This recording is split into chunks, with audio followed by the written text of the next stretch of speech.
Bueno, buenos días a todos, feliz día del Señor. Seguimos adorando entonces a nuestro Dios a través ahora de la enseñanza de su palabra.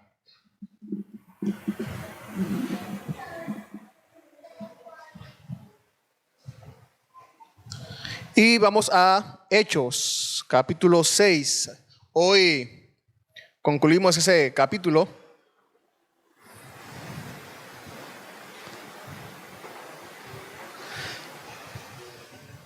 Sería el resto, ¿no? Del versículo 8 al versículo 15.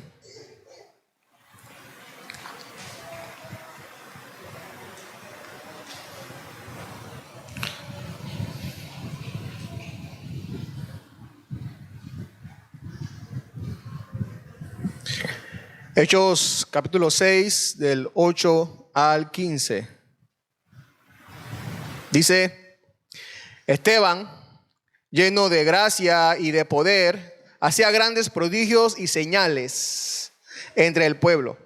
Pero algunos de la sinagoga llamada de los libertos, incluyendo tanto cireneos como alejandrinos y algunos de Cilicia y de Asia, se levantaron y discutían con Esteban, pero no podían resistir a la sabiduría y al espíritu con que hablaba. Entonces, en secreto persuadieron a algunos hombres para que dijeran: le hemos oído hablar palabras blasfemas contra Moisés y contra Dios. Y alborotaron al pueblo, a los ancianos y a los escribas, y cayendo sobre él, lo arrestaron, le trajeron al concilio. Presentaron testigos falsos que dijeron: este hombre continuamente habla en contra de este lugar santo y de la ley. Porque le hemos oído decir que este Nazareno Jesús destruirá este lugar y cambiará las tradiciones de Moisés, que Moisés nos dejó. Al fijar la mirada en él, todos los que estaban sentados en el concilio vieron su rostro como el rostro de un ángel. El título de la enseñanza de hoy es Testigos de gracia y poder. Testigos de gracia y poder. Todos queremos vivir vidas que impacten. Todos queremos hacer la diferencia en la sociedad en que vivimos, y queremos tener este tipo de vida que impacten a los demás, tanto a los que están cerca como a los que están lejos. Todos queremos tener vidas que impacten a todos. Pensando en esto, a todos nos gustaría que un día nos llamen de Hollywood y nos digan que quieren hacer una película acerca de nuestra vida, ¿no? ¿Y cómo sería esa película? ¿Cómo sería esa película de nuestra vida? ¿Cómo sería? ¿Sería un fracaso taquillero? ¿O sería la gran película del año? Hasta ahora, en este libro de Hechos que llevamos hasta ahora 6 capítulos, hemos visto que Lucas resalta cómo Dios usa a los apóstoles, a los 12 apóstoles. Pero ahora otro hombre entra en el escenario, como hemos leído inclusive desde la semana pasada, Esteban. Y como sabemos, el ministerio, como la mayoría sabe, y sabe lo que va a ocurrir en el siguiente capítulo, en el capítulo 7, todos sabemos que el ministerio de Esteban no es muy largo, es corto, lo van a matar. Pero aunque es largo, aunque es corto su ministerio, su ministerio es vida, es corto, es impactante. Eso sí, es impactante. Entonces, ahí recordamos que no importa cuánto vivamos, sino cómo vivamos, cómo vivimos. Eso es lo importante. Y en esta porción me llamó mucho la palabra irresistible. Me gusta mucho esa palabra allí, irresistible. En el versículo 10, ahí la menciona. Dice Lucas que los judíos, los líderes judíos religiosos no podían resistir la predicación de Esteban. No podían resistir la predicación de Esteban, era irresistible. No podían hacerle frente. Esa es la idea. Lo mismo podemos decir de las señales que hacía entre el pueblo, como menciona ahí versículo 1, que era irresistible, no podían hacerle frente. E inclusive al final, cuando dice que tenía la mirada, que vieron que tenía la mirada como de un ángel, inclusive podemos decir lo mismo de su semblante, de su apariencia, de ese resplandor también, que era irresistible. Un terremoto es irresistible, un volcán en erupción no se puede detener, es irresistible, no se puede detener el cambio de clima tampoco, es irresistible los cambios del clima. De la misma manera no se puede detener el evangelio es irresistible. Al igual que Esteban, nosotros, ahí dice al principio, lleno de gracia y de poder. Y al igual que Esteban, nosotros hemos recibido la gracia del Señor. Al igual que Esteban, nosotros también hemos recibido el poder del Espíritu Santo. Así que si vivimos la gracia y el poder, si vivimos la gracia y el poder que hemos recibido, entonces podemos saber y podemos decir que al igual que Esteban, este mundo no podrá resistir nuestro servicio. No, este mundo no podrá resistir nuestra predicación y este mundo no podrá resistir nuestro semblante o nuestro resplandor. La luz de Cristo. No, y ahí sí podemos decir, no hay vida más impactante que esa. No hay vida más impactante que esa. Y vamos a ver estas tres verdades entonces aquí en esta porción. Verdad número 1, este mundo no puede resistir nuestro servicio. No puede resistir nuestro servicio a Dios, el llamado que Él nos ha hecho. Así como Esteban tenía un llamado particular, también cada uno tiene un llamado particular, una obra que hacer donde está, e impactar a los demás también, igual que Esteban. Entonces podemos decir, número 1, que este mundo no podrá resistir nuestro servicio. Esteban, lleno de gracia, versículo 8, lleno de gracia y de poder, hacía grandes prodigios y señales entre el pueblo. ¿Quién era Esteban? ¿Se acuerda? Lo vimos la semana pasada. ¿Quién era Esteban? Fue uno de los servidores que escogió la iglesia para su distribución de los bienes materiales allí mismo, en la iglesia, para los más necesitados. Y es curioso que no se hace mención y expresa de este ministerio específico de Esteban entre la iglesia, de sus funciones diaconales, pero parece ser, por lo que leemos, que la colocación pública de Esteban en la iglesia tuvo como resultado que sus dones espirituales se encontraran entonces en un ámbito más amplio y más público. Y podemos decir que el trabajo fiel en un ambiente, en un ámbito, por más humilde que sea, nos prepara para un servicio más útil, más grande también, más amplio. Y esto es verdad en cualquier terreno, en nuestro ambiente secular o también o mucho más en nuestra tarea, en nuestra obra de Dios y en la vida eterna. Entonces, en Esteban también podemos ver por primera vez los dones de sanidad que Jesús había dado a los apóstoles. Hasta ahora solamente ellos se menciona que los tenían. Pero como también leemos más adelante con el apóstol Pablo, que hubo otros hombres que tenían los dones de sanidad y de milagros también. Y Esteban es el primero que se menciona aquí. Se le conoce más bien a Esteban como el valiente primer mártir. ¿Se acuerdan? De la causa de Cristo. El primer mártir. Y Lucas, el escritor de Hechos, no se limita a mencionar únicamente que hacía milagros, sino que nos habla el secreto de esos milagros, de esos prodigios que hacía, que estaba lleno de gracia y poder. Anteriormente se nos dice que a Esteban, de una manera que resalta en los versículos últimos pasados, que Esteban estaba lleno de fe. Ahora que estaba lleno de gracia y poder. Entonces era un hombre lleno de fe, lleno de gracia y de poder también. Ahora, una cosa que hay que aclarar, ahora que entra Esteban, este hombre, al escenario, es que el libro de los Hechos, y tenemos que recordar que tiene una verdad clara, y es que relata lo que Jesús continúa haciendo ahora por medio de sus apóstoles, por medio de su iglesia. ¿Recuerdan que eso lo dimos al principio? Hechos narra lo que Jesús continúa haciendo aquí en la tierra, pero ahora lo hace por medio de sus discípulos, por medio de su iglesia. Su predicación es la misma.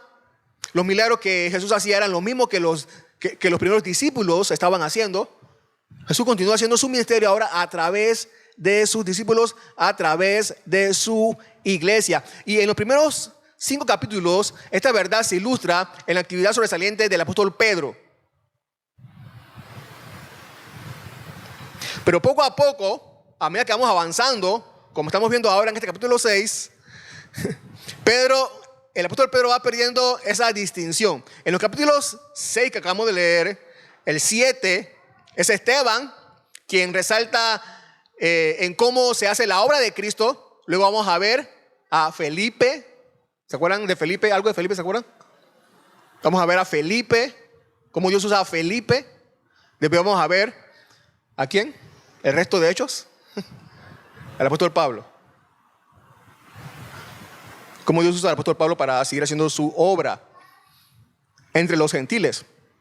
Inclusive el mismo Esteban nos va introduciendo a los gentiles a través de estos judíos que tenían esta mezcla griega. Y así paso a paso se va entonces abriendo la predicación, o dando la predicación, o avanzando la predicación hacia los gentiles. Porque es precisamente cómo Dios continúa haciendo su obra y usando a diferentes hombres y mujeres para cumplir esa obra. Ese es el objetivo de este libro de Hechos, y es el objetivo de todos los libros de la Biblia, desde Génesis hasta Apocalipsis. Cómo Dios hace su obra, cumple su plan en este mundo, en esta tierra, a través de toda la historia, usando hombres y mujeres.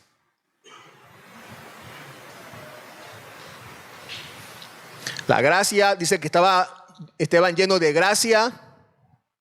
La gracia es el favor de Dios, lo que Dios nos da. La gracia es lo que Dios da, aunque el ser humano no lo merezca.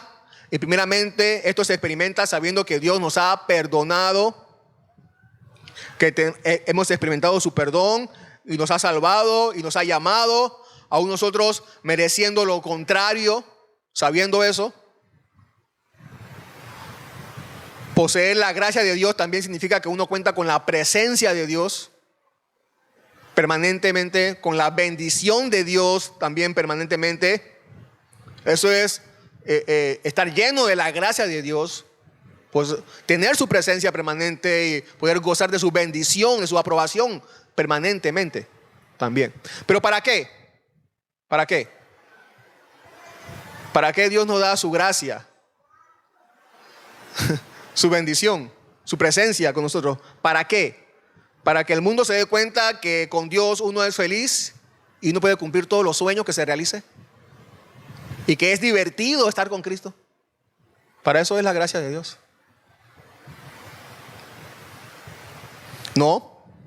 Otra vez, Esteban era un hombre lleno de fe, era un hombre lleno de gracia, era un hombre lleno del poder de Dios.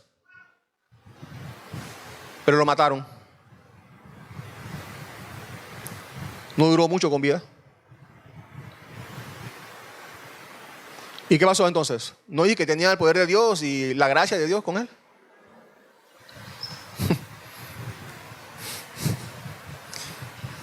La gracia y el poder de Dios es para cumplir una misión, una tarea. La gracia y el poder de Dios es para cumplir la misión de Cristo, la tarea de Cristo. Por eso contamos con su presencia, con su bendición, por eso. Para eso. Esteban realizó señales y prodigios extraordinarios por medio de la gracia y el poder. Ustedes recordarán que el judío pedía señales y prodigios. Y es verdad La verdadera fe nunca carece de poder para hacer milagros o para hacer algún tipo de maravillas. ¿Y cuáles son los prodigios y maravillas más impresionantes y evidentes? ¿Cuáles son que impactan más la vida de una persona? ¿Cuáles son esos prodigios y maravillas? ¿Cuáles son? Bueno, los cambios de vida, las vidas nuevas. Tener una vida nueva es una maravilla que impacta más. Israel, el pueblo de Israel fue liberado de la esclavitud egipcia con grandes señales y maravillas. Pero las señales y maravillas son más grandiosas cuando el ser humano es librado de la esclavitud del pecado. Eso lo sabemos. Los dones, como ya se ha dicho anteriormente, en una enseñanza anterior, los dones extraordinarios para aliviar las dolencias físicas eran temporales. Tenían un propósito específico. Pero los milagros de cambio de vida son para aquí y para la eternidad. ¿Eso no es mayor impacto? Mientras esta vida exista, el evangelio seguirá siendo, como dice el apóstol Pablo en Romanos 1:16, poder de Dios para salvar. Siempre. Mientras esta vida exista. El evangelio seguirá siendo poder de Dios para salvar. Un prodigio es algo que es maravilloso. Es un prodigio. Sorprendente. Algo que ha cambiado por un poder superior su desgracia o una circunstancia desgraciada a un estado de alivio y gozo. Esa es una maravilla. Ese es un prodigio. Nosotros, la iglesia de Cristo, no podemos... Usted y yo no podemos prometer a nadie que si se arrepiente de sus pecados, su enfermedad o condición física será aliviada. Pero sí podemos prometer a toda persona que se arrepiente que encontrará el alivio de que todos sus pecados serán perdonados para siempre. Eso sí podemos prometerlo. Y podemos prometerlo que si se arrepiente también podrá experimentar la paz que su alma necesita y el gozo que es eterno y un gozo invencible también. Eso sí podemos prometerlo.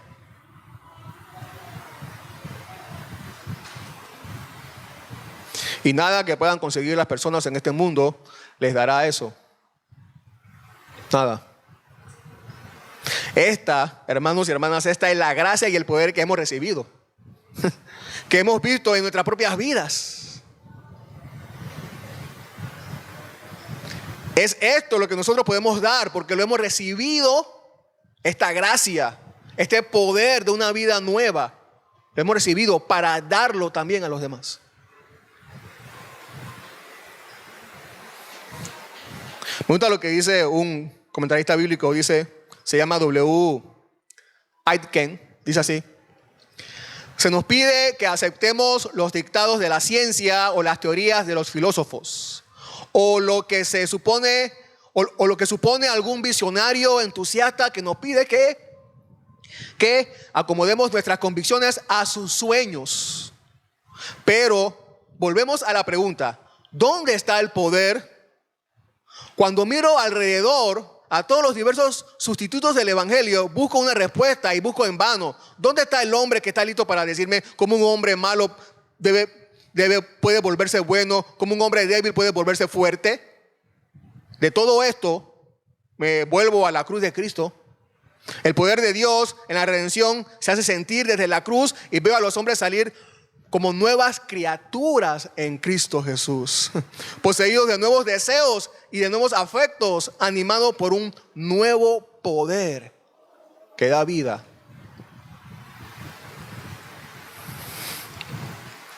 Nosotros somos llamados a ese servicio, y no podemos menospreciar nuestra responsabilidad, que así como hemos recibido la gracia del Señor y el poder del Espíritu Santo, y como nuestra vida ha cambiado, tener nuestras bocas cerradas, nuestras manos cruzadas.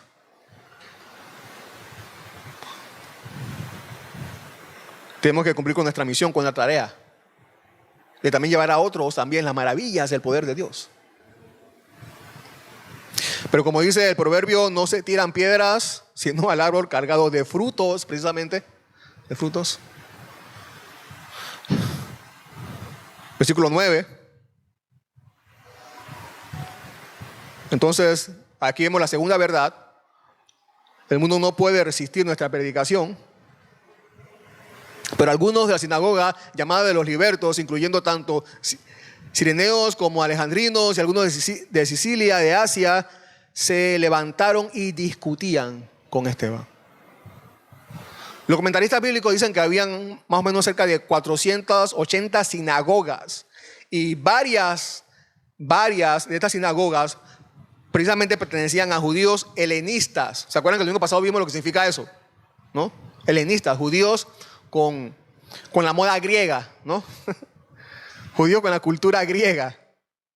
Entonces, precisamente aquí Lucas menciona esto de los libertos, cireneos, alejandrinos, Sicilia, Asia, porque eran este tipo de judíos que se congregaban en estas sinagogas, en sinagogas particulares, donde había judíos helenistas.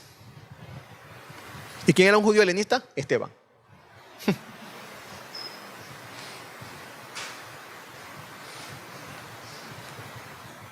Así que parece ser que Esteban ya tenía una reputación sobresaliente, ¿no? Entre ellos, la iglesia entró en contacto por primera vez con estos representantes del judaísmo helenizado, como vimos desde la semana pasada.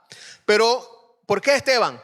¿Por qué Esteban discutía con ellos? Bueno, podemos decir y ampliar más que aprovechó estas oportunidades y su contexto para aplicar el evangelio entre ellos, entre los judíos helenistas. Esteban era, y podemos darnos cuenta entonces que era un hombre, por discutir con ellos, por disputar con ellos, un hombre que había estudiado el Antiguo Testamento. Ya todos sabemos más o menos de qué se trata el capítulo 7, de toda la predicación de Esteban que hace, todo el recuento que hace allí de Dios y su pueblo, y lo que Dios hizo para llegar a Cristo. Tenía mucho conocimiento sobre esto. Así que parecía ser un teólogo muy inteligente, poderoso, razonador, un discípulo avanzado. Además, recordemos que él tenía una buena reputación.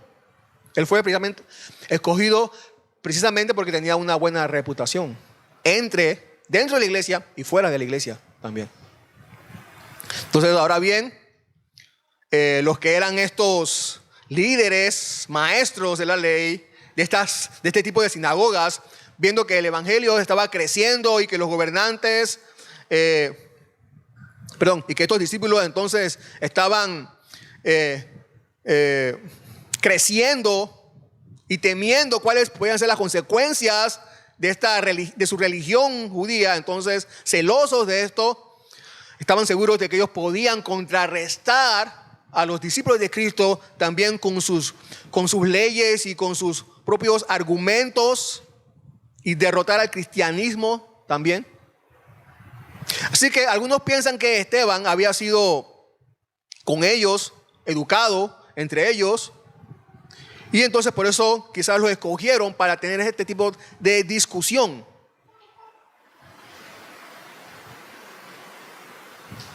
Esta palabra que se usa aquí, donde habla de discutir, que discutían, precisamente es un poco diferente porque tiene que ver con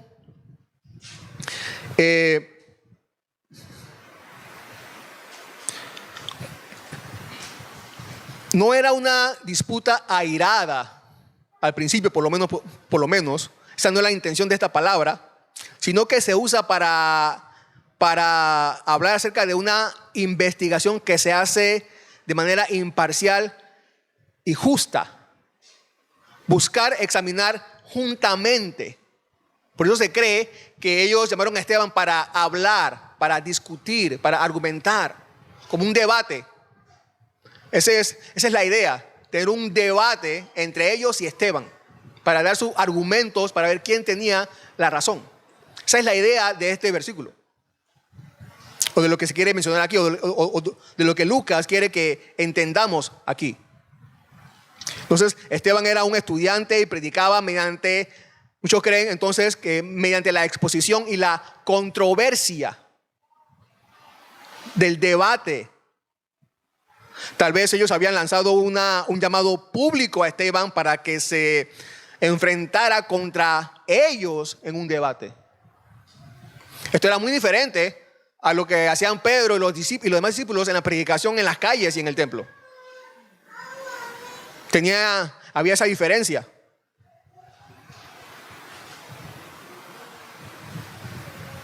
Y por supuesto, entonces el tema era sobre Jesús, si era el Mesías o no.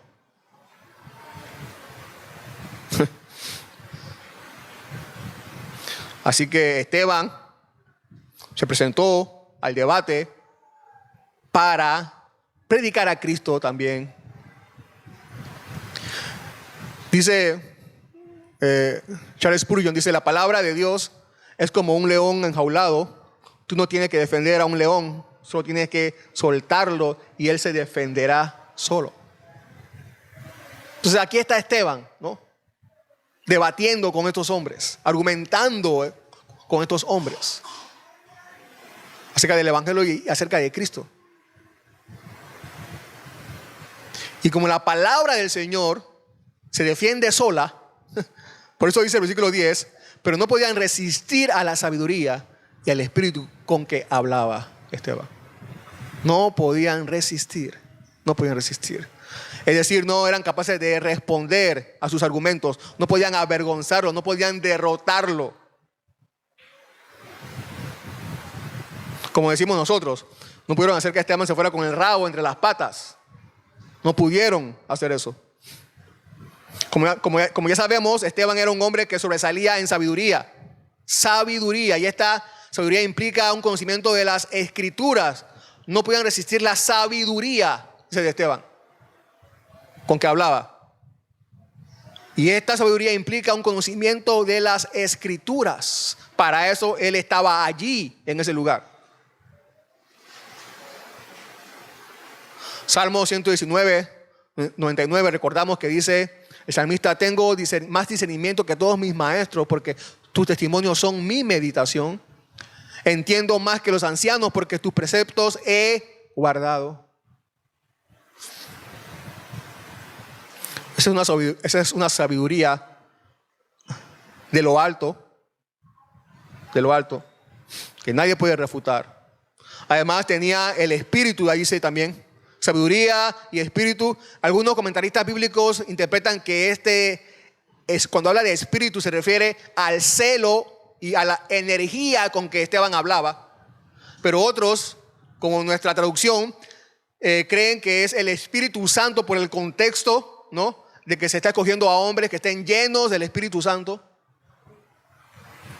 De cualquier manera, el celo o la energía es más ferviente cuando el Espíritu de verdad está en uno. Es así. Él es nuestro ayudador y un ayudador divino. Cuando el Espíritu de verdad, o sea, el Espíritu Santo nos está usando para hablar su verdad, las personas se darán cuenta de nuestra honestidad y convicciones bien fundamentadas. Tenemos que saber que aunque no seamos un Esteban o teólogos de profesión, todos nosotros somos llamados, como dice el apóstol Pedro, a dar razón de nuestra esperanza. Las personas, quizás nadie nos llame a un debate, pero las personas a nuestro alrededor nos hacen preguntas. 1 Pedro 3:15, el apóstol Pedro dice: sino que santifiquen a Cristo como Señor en sus corazones, estando siempre preparados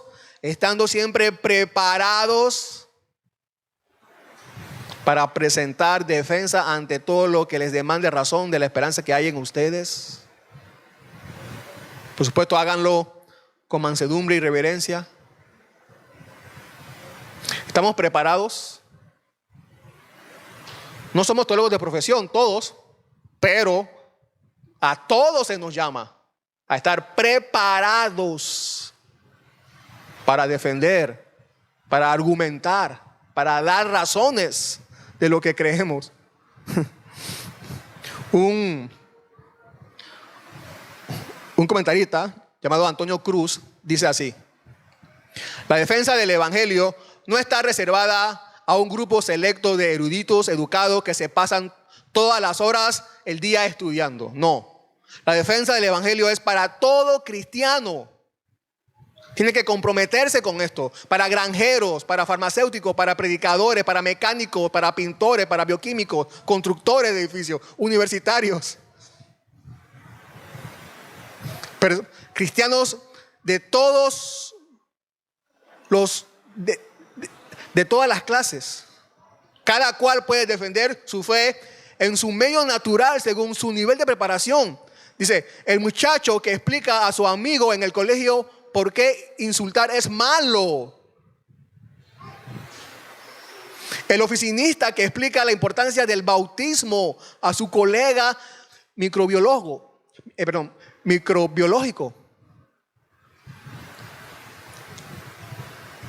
En cualquier parte, en cualquier conversación. En los recintos de estudio, de trabajo, comerciales. Todos. Los cristianos debemos tener preparada una razón de nuestro cristianismo para que evidenciemos que no estamos movidos ni por la locura ni por la fantasía.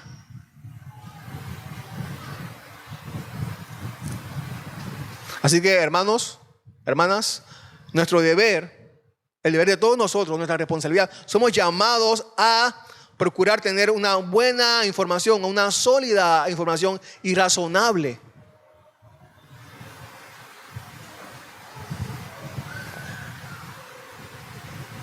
Somos llamados a eso. Alguien decía que nos está instando, ¿no? Motivando a informarnos, a conocer, a investigar, para argumentar, para defender. Cuando nos hagan preguntas, él dice, Dios puede crear de la nada. En el Génesis leemos una sola vez que Dios creó de la nada, pero después leemos repetidamente que Dios crea de algo. Que Dios crea de algo. Ese sigue siendo el método habitual de la operación divina, dice. Nos está instando y motivando entonces a conocer, a investigar, a tener información para dar, es lo que quiere decir. Tener buena información para dar.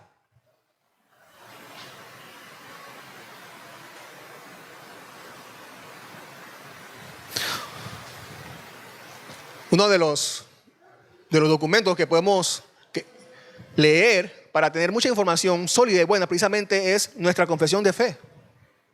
Está en el internet, es gratis. Ahí habla de lo que queremos acerca de Dios, del bautismo, de Jesús, de la iglesia, del Espíritu Santo, de la salvación, acerca de la vida eterna. Podemos leerlo para informarnos. ¿Saben? En una ocasión, hace tiempo, yo tenía como 13 o 14 años más o menos por ahí, y yo escuché una conversación de dos personas más adultas que yo. Y una no era cristiano o no era bautista, porque es que una le preguntó a la otra, ¿por qué son bautistas? ¿No? Le preguntó al bautista. Yo estaba escuchando y no lo van a creer. No lo van a creer. La persona le dijo, nosotros somos bautistas porque venimos de Juan el Bautista. Y yo tenía 14 años por ahí. Yo no tenía idea de historia de la iglesia. Pero lo que yo pensé fue que no creo que esa sea la respuesta. De que venimos de Juan el Bautista. Así que, hermanos, lean la confesión para que cuando le pregunten por qué son bautistas, no digan porque venimos de Juan el Bautista, ¿no?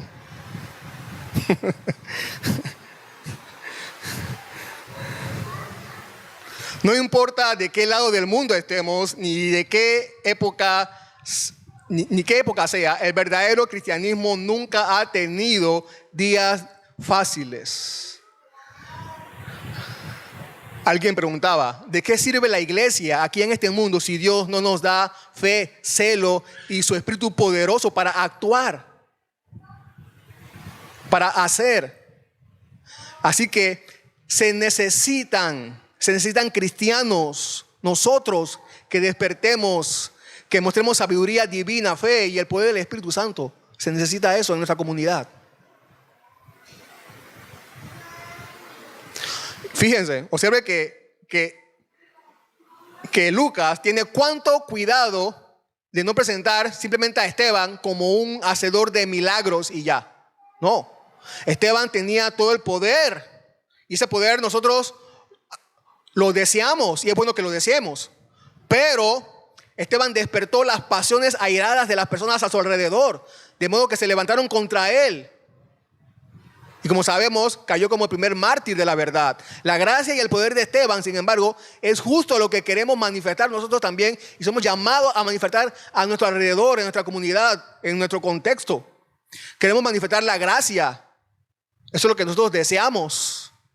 Queremos manifestar la gracia y el poder de Esteban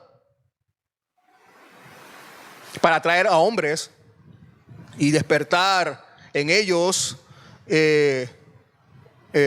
su conciencia y que vengan a la verdad. Queremos eso. Y queremos que la gracia y el poder de Dios toque su corazón para que se conviertan a Cristo. Queremos ese poder y esa gracia. ¿Y qué debemos hacer entonces? Orar para que cada día podamos manifestar esa gracia y ese poder a través de nuestras obras y a través de la predicación del Evangelio también. Necesitamos hacer más ese tipo de oraciones. Los contendientes entonces de Esteban, que Esteban encontró, eran bastante intensos y terriblemente sinceros, pero orgullosos, tercos y vengativos. Ahora vamos a la violencia, versículo 11 al 14. Y es probable que la discusión comenzara sin ningún tipo de altercados, ¿no? de violencia, pero terminó precisamente en calumnia y en violencia. Versículo de 11 al 14. Entonces ahí leemos que ellos inventaron acusaciones contra Esteban, alborotaron al pueblo, versículo 12, y dieron testigos falsos, versículo 13.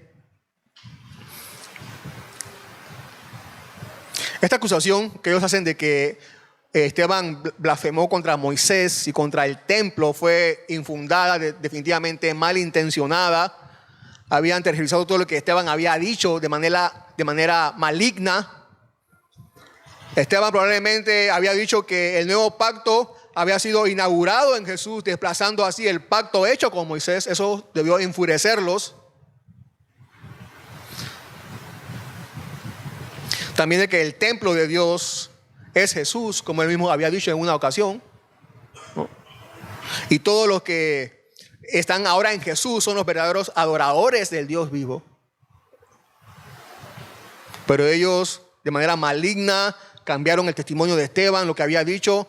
Cuando los enemigos de Esteban no tuvieron ningún cargo justo que presentar, entonces delante de él y de los demás, su única esperanza era lograr propósitos malignos, la violencia, vengarse, falsa acusación.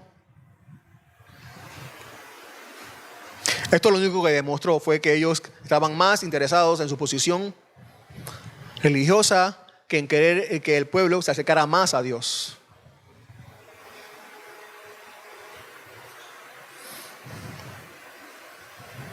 Así que aparentando tener éxito, en realidad fracasaron rotundamente en sus argumentos. ¿Y qué les quedaba más? ¿Qué cosa? La violencia, más nada. Más nada. Podían matar el cuerpo, pero lo que Esteban había dicho ya había seguro, se había sembrado en los corazones y en las mentes de los sacerdotes que seguían convirtiéndose a Cristo.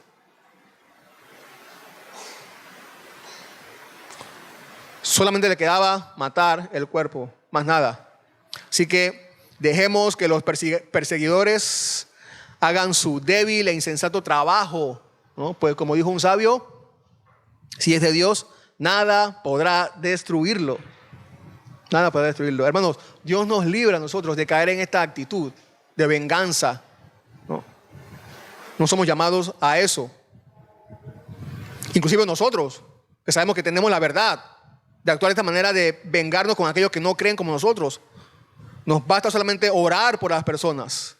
La Biblia nos manda que seamos humildes, sencillos de corazón y enseñables. Precisamente la ley que ellos enseñaban les ordenaba hacer eso también. Porque son estas cualidades necesarias para llegar a la verdad en cualquier tema. Tenemos que cultivar la humildad, el ser enseñables de corazón. Por otra parte, las personas que son impacientes, orgullosas, caprichosas, obstinadas, se equivocan en sus opiniones que se forman de las personas y de las cosas. No debemos actuar así. El prejuicio y el engreimiento ciegan nuestros ojos y nos extravían del juicio, cualquiera que sea el asunto que se investigue. Mientras más nos formemos cuidadosamente en el estudio de las Escrituras, adquirimos un juicio inteligente y sano, santo, que son necesarios para recibir la verdad, la revelación divina en nosotros. Esa debe ser nuestra actitud. Los puros de corazón verán a Dios, mientras que los soberbios provocan la ira de Dios y los necios son el aborrecimiento de Dios. Así que Esteban oyó la calumnia, la acusación, y no fue difícil ver hacia dónde iban los enemigos del Evangelio de Cristo.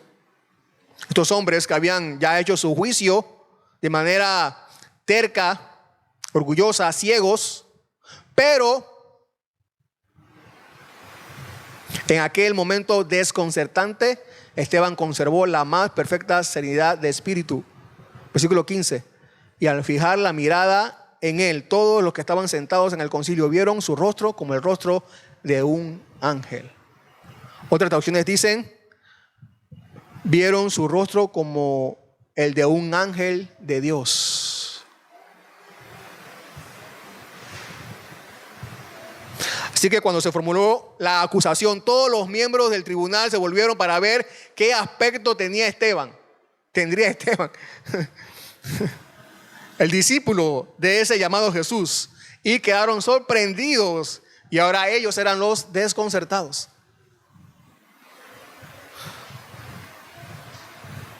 No veían a Esteban culpable, avergonzado y preocupado, con la cabeza baja. El semblante de Esteban no hablaba de otra cosa que de una comunión con el verdadero Dios, del amor, de la seguridad y la paz, que son el resultado únicos de esa comunión con Dios. Ese era el rostro de Esteban. Ese era el resplandor de Esteban.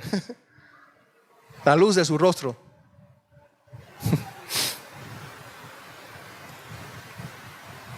Debemos asegurarnos de que estamos sufriendo por bondad, como dice Pedro más adelante también, y no por maldad. Alguien dijo, asegúrate que tienes el cielo despejado entre tú y Dios.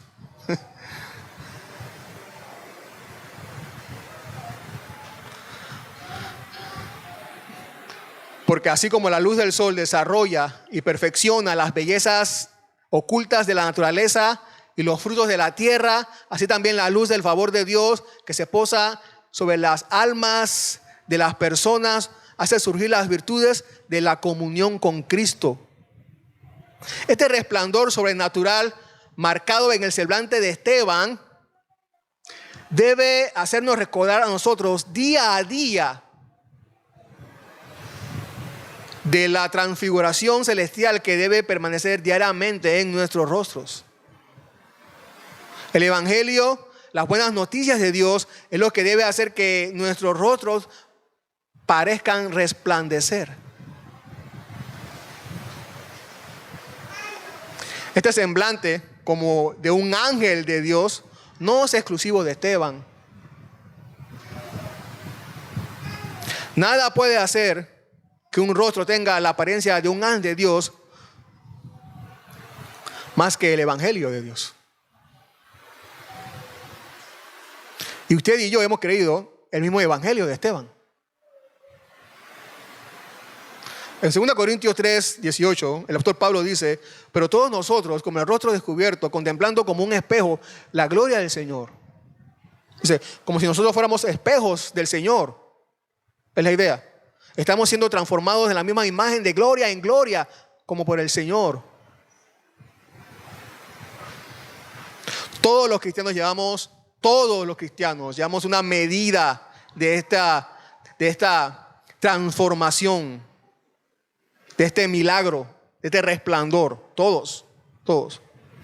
Ese resplandor que nos hace reflejar la luz de Cristo, un semblante que refleja el nuevo corazón y la nueva vida que se nos ha dado y en la que estamos y la que tenemos. Eso es una gloria. Eso es una gloria. Es una gloria ahora. Es un anticipo de la gloria eterna. Tener este tipo de, poder mostrar este tipo de rostro. Se dice de una biografía sobre un misionero en China que no pasó mucho tiempo de estar allí ese misionero cuando los nativos le habían dado el sobrenombre de cara de gloria, porque su rostro siempre brillaba. Dice. Cara de gloria le llamaban. Esteban, como sabemos, era un hombre lleno de fe. Por eso no dudamos en absoluto de que así fuera con Esteban, quien por la plenitud de la fe que vivía y pensaba y hablaba y actuaba, estaba como viendo el invisible, como dice Hebreos 11:27. Y eso era en sí mismo la garantía de un semblante radiante.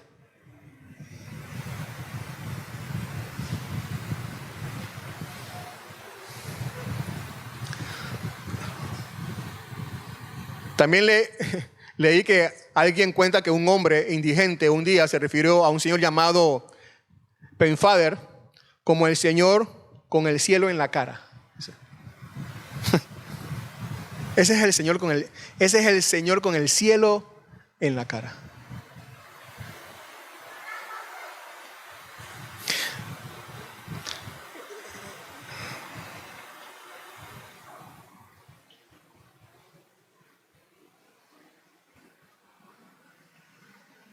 Y este es un calificativo bien llamativo, ¿no? Que te digan que tú tienes el cielo en la cara, ¿no?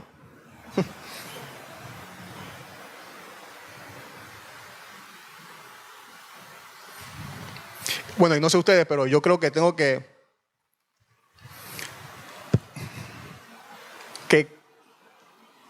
si quiero que me digan que tengo el cielo en la cara, tengo que cambiar mi cara, ¿no? Mi rostro. Hebreos 11:1 dice: la fe es la certeza de lo que se espera, la convicción de lo que no se ve. Para todo cristiano, la fe precisamente debe llegar a resplandecer tal certeza de lo que esperamos en Cristo. Para todo cristiano, la fe precisamente debe llegar a resplandecer tal convicción en las promesas de Cristo, aunque no la veamos aún. Que nuestro semblante ya es un semblante así, nuestro semblante se reconocerá como ya un semblante del cielo. De hecho, hermanos, hermanas, podemos estar seguros de que hay una gran diferencia incluso entre que tengamos una muy preciosa fe y ser hombres y mujeres llenos de fe. Hay una diferencia. Tener una preciosa fe es muy bueno. Debe ser así. Es así. Pero no solamente queremos tener o poseer una fe muy genuina. Queremos ser hombres y mujeres llenos de fe y llenos de gracia. y llenos del poder del Espíritu Santo. Ese es nuestro anhelo. Por eso debemos orar. No solamente poseer una fe genuina, sino estar llenos de esa fe, llenos de esa gracia, llenos de ese poder, llenos de gracia y poder del Evangelio de Cristo, viviendo este Evangelio que es irresistible, porque son las buenas noticias del cielo que este mundo no puede ofrecer. Y nunca podrá vencer. Oremos. Señor, te damos las gracias por tu palabra una vez más y poder recordar, Señor, las verdades que sí tiene la intención, Señor, de confrontarnos y que veamos nuestra realidad, dónde estamos, Señor, cuánto hemos madurado, cuánto nos falta, nuestra responsabilidad, cómo la estamos llevando. Aún inclusive si estamos fallando. Pero también, Señor, tu palabra tiene la intención de poder recordarnos, Señor, las promesas de Cristo. Y que Él está allí con nosotros. Y que está su Espíritu Santo con nosotros. Nuestro ayudador divino, nuestro consolador. Para poder vencer día a día. Para poder triunfar, Señor, y que tu gracia sea manifestada por medio de nosotros, para otros. Padre, gracias por llamarnos a pertenecer a tu pueblo y también gracias por enviarnos también. Gracias por llamarnos y gracias por enviarnos, Señor, a cumplir una misión, una tarea que es única de la iglesia.